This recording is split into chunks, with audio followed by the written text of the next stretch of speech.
अस्सलाम वालेकुम स्टूडेंट्स, आज हमारा जो टॉपिक है एक्लॉन के थोड़े डिफरेंट और एग्जांपल समझने की कोशिश करेंगे और रिड्यूस एक्लॉन किसे कहते हैं वो। ठीक है, उम्मीद करता हूँ कि अल्लाह हमें तौफीक दे आपको समझाने की और समझने की। ठीक, तो हमारी जो नेक्स्ट स्लाइड है वो है कि भाई इसमें जो हमारी पहली शर्त क्या थी, हमारा मैट्रिक्स की पहली शर्त यही थी कि हमारा पहला एलिमेंट होना चाहिए, वन होना चाहिए। ठीक है, जो वन है वो उसको हम पाइवट भी कहते हैं। क्या कहते हैं? पाइवट। चले, हम पहले समझ गए कि पहला जो एलिमेंट होना चाहिए वन होना चाहिए, तो यहाँ पर वन ही है, यहाँ पर भी वन है, तो दोनों में हम दोनों को चेक करते जाएंगे बारी बारी। ठीक है, और वन के नीचे क्या होना चाहिए भाई? वन के नीचे ज़ीरो होना चाहिए भाई, वन के नीचे यहाँ पर भी ज़ीरो ही है। ठीक है, तो दूसरी शर्त भी पूरी हो गई। तीसरी शर्त ये थी कि भाई ज़ीरो के बाद जो एलिमेंट होना चाहिए, यहाँ तो ज़ीरो होना चाहिए। ठीक है, यहाँ तो ज़ीरो होना चाहिए, यहाँ तो वन होना चाहिए। तो उसके सामने क्या है भाई? ज़ीरो है, और फिर उसके सामने क्या है? वन है। तो भाई कंडीशन हमारे हिसाब से तीसरी भी पूरी हो गई। ज़ीरो ज़ीरो होना, या तो यहाँ पर वन होता, बात ख़त्म हो जाती। यहाँ अगर हो तो ज़ीरो होना चाहिए, यहाँ पर वन, उसके बाद भले कुछ भी हो। ठीक है, चले, उसके बाद क्या है? अगर हमारे यहाँ तक ही मैट्रिक्स होता तो बात ख़त्म हो जाती, मगर यहाँ तक तो मैट्रिक्स नहीं है, क्योंकि ये 3/4 4/3 का है। ठीक है, सॉरी 3/4 का है। तो अब इसमें क्या हो रहा है? हमारे पास तीसरी रो भी हमारे पास है। जब तीसरी रो हमारे पास है तो उसको भी हम देखेंगे उसी तरीके से कि ज़ीरो के नीचे जो है वो भी ज़ीरो ही होना चाहिए, और ज़ीरो के नीचे ज़ीरो है। अब ज़ीरो के साइड में क्या होना चाहिए? ज़ीरो होना चाहिए। ठीक है, यहाँ तो वन होना चाहिए, तो ज़ीरो है, एग्जैक्टली सही है। और उसके बाद भी ज़ीरो है, एग्जैक्टली सही, उसके बाद वन। यहाँ पर अगर हम वन लिख देंगे तो मसला हो जाएगा, क्योंकि ये दोनों सिमिलर हैं और सिमिलर एक्सेप्टेबल नहीं होगी। तो पहले तो हमें समझ आ गया कि ज़ीरो के बाद ज़ीरो होना चाहिए। ठीक है, और सीरीज़ भी थोड़ी सही होनी चाहिए हमारी। उसके बाद हमारे यहाँ जिस वाले मैट्रिक्स को भी देख रहे हैं, उसके सामने भी ज़ीरो एलिमेंट है, दूसरा भी ज़ीरो है, लास्ट में हमारे पास वन है। और यहाँ तो भी सारे एलिमेंट क्या होने चाहिए? ज़ीरो होने चाहिए। अब शर्त क्या थी? यहाँ तो साइड में ज़ीरो, यहाँ तो वन होना चाहिए था, और अगर यहाँ तो भी दोनों को ज़ीरो कर दो तो ये एक तरीका हमारे पास ये है। यहाँ तो सारों लास्ट वाले एलिमेंट को पूरा ज़ीरो कर दो, और अगर पूरा ज़ीरो नहीं करना चाहते तो जो शर्त थी हमारी कि ज़ीरो के सामने ज़ीरो होना चाहिए या तो वन होना चाहिए, तो ये मैट्रिक्स यहाँ तक भी जो था हमने इससे पहले जो किया था कि यहाँ तक कर दो, यहाँ तो उसको ज़ीरो बना दो, दोनों ज़ीरो हो जाए, या फिर वन कर दो। ठीक है, ज़ीरो के बाद वन कर दो, तो यहाँ ये सूरत भी हमारी हो सकती है। और अगर ये 3/3 का है तो यहाँ पर ज़ीरो नहीं दे सकते, मतलब दोनों ज़ीरो नहीं होने चाहिए। यहाँ तो ज़ीरो के बाद वन होना था, या फिर अगर तुम्हें तीसरे रो भी बनानी है तो तीनों को ज़ीरो ज़ीरो कर दो। ठीक, इस तरीके से ये एक्लॉन कंप्लीट हो जाएगा। अब एक्लॉन को और समझने की कोशिश करते हैं कि एक्लॉन कौन से नहीं हो सकते, जिससे हमें आइडिया हो जाएगा कि हम ज़ीरो की पोजीशन कहाँ पर रख सकते हैं। तो पहले वाला जो हम देख रहे हैं, हमने क्या कर दिया, हमें कहा गया था कि सारे एलिमेंट जो ज़ीरो हैं वो लास्ट वन में होना चाहिए, मतलब वो उसकी जो पोजीशन है वो कौन सी है? यहाँ वाली, ये वाली पोजीशन है। ऐसा हम नहीं कर सकते कि ऊपर बीच में यहाँ रख दें। हालांकि शर्त क्या थी? ज़ीरो के बाद ज़ीरो होना चाहिए, वही है। ज़ीरो के बाद फिर भी ज़ीरो है, वही शर्त सही है। ज़ीरो के बाद लास्ट में भी ज़ीरो है, अकॉर्डिंग तो शर्त पूरी हो रही है। मगर एक्लॉन की एक और भी कंडीशन है कि अगर तुम्हें चारों एलिमेंट ज़ीरो रखने हैं तो वो हमेशा लास्ट में होने चाहिए, वो बीच में नहीं होने चाहिए। तो आपको समझ आ रहा है? बुक में जो है एग्जैक्टली उन्होंने 3 वर्ड में डिफ़ाइन कर दिया है, मगर क्योंकि बहुत सारे एग्जाम्पल नहीं दिए, उन्होंने 3 दिए हैं। कुछ बच्चों को वो 3 एग्जाम्पल से ग्रैब कर लेते हैं। ठीक है, कुछ बच्चों को नीड होती है कि और एग्जाम्पल भी दिए जाएँ। तो उम्मीद करता हूँ ये एग्जाम्पल आपके फ़ायदेमंद हुआ होगा, समझ में आया होगा कि हम बीच में ज़ीरो नहीं दे सकते। ठीक, उसके बाद आप मुझे बताइए, अब मैं आपसे पूछना चाहूँगा कि भाई ये जो ऑरेंज वाला है मैट्रिक्स, ये एक्लॉन है कि नहीं है?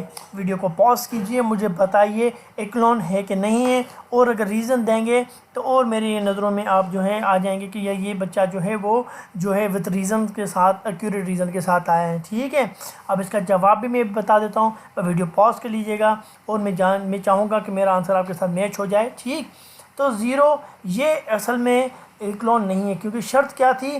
ज़ीरो के बाद ज़ीरो होना चाहिए था, या फिर अगर यहाँ तो ज़ीरो होता, या तो वन होना चाहिए था। टू एक्सेप्टेबल नहीं है एक्लॉन के लिए। ठीक है, तो उम्मीद करता हूँ यहाँ पर आप समझ गए होंगे।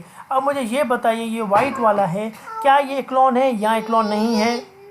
तो वीडियो को पॉज कीजिए और मुझे बताइए कि अब ये बज़ाहिर तो आपको एक्लॉन लगेगा, क्योंकि मगर फिर भी मैं चाहूँगा कि मुझे आप जो है उसका रीज़न जो है पॉज करके बताइए। ठीक, तो मुझे अंदाज़ा हो जाए कि कितनों को ये जो आंसर क्या लग रहा है, क्या इससे मैट्रिक्स से वो जान पा रहे हैं। तो मैं अब आंसर बताने वाला हूँ, मगर आप पहले टाइप कर लीजिए, मुझे बेहतर ये लगेगा कि जो स्टूडेंट है वो पार्टिसिपेट भी कर रहे हैं साथ साथ। Thank you so much for this participation as well.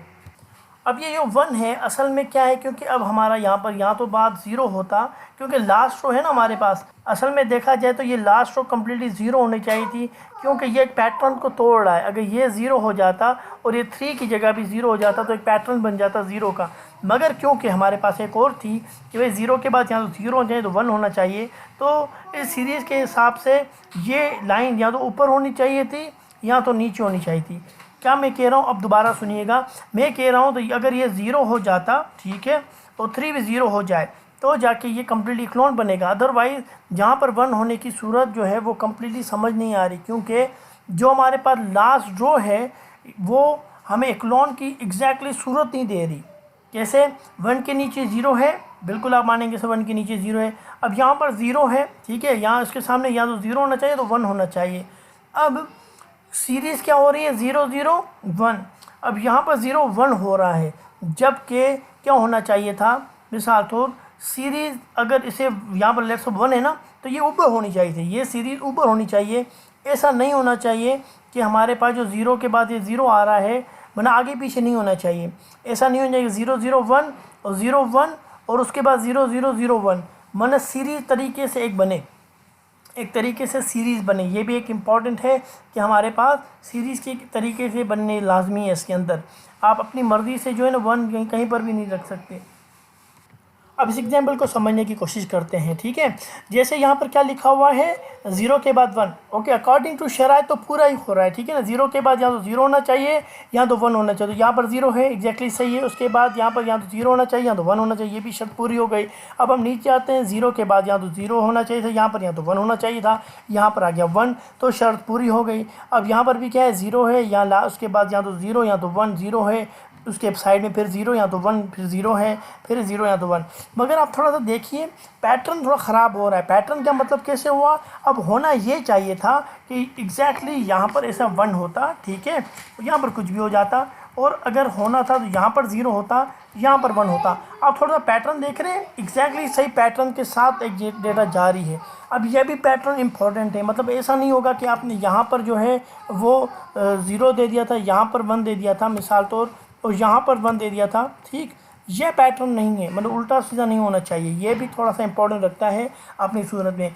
अब मैं समझ रहा हूँ कि अब आपको समझ आ गया होगा कि ये पैटर्न भी आपको थोड़ा बहुत देखना पड़ेगा जब आप मैट्रिक्स का जो भी सूरत हाल होगी, जब मैं आपसे कहूँगा ये एक्लॉन है कि नहीं है, ठीक। उसके बाद आप ये देखें ये एक्लॉन है कि नहीं है, ये भी मुझे आप पॉज करके वीडियो में बता दें कि भाई ये क्यों एक्लॉन नहीं है, या एक्लॉन है तो क्या रीज़न है, ठीक है। तो दोनों सूरत में आप मुझे उम्मीद करें जवाब दे देंगे। अब ये एक प्रॉब्लम नंबर 1 है। अब मुझे आप बताएं इसमें से कौन सा option was the best option for the एक्लॉन। मैं इसका आंसर नेक्स्ट जो है वीडियो में दूंगा, पर मुझे उम्मीद है आप इसका जवाब दे देंगे। अपना ख्याल रखिएगा। अल्लाह हाफ़िज़। थैंक यू फॉर पार्टिसिपेशन, और उम्मीद करता हूँ यहाँ तक आपको समझ आ गया होगा। अल्लाह हाफ़िज़।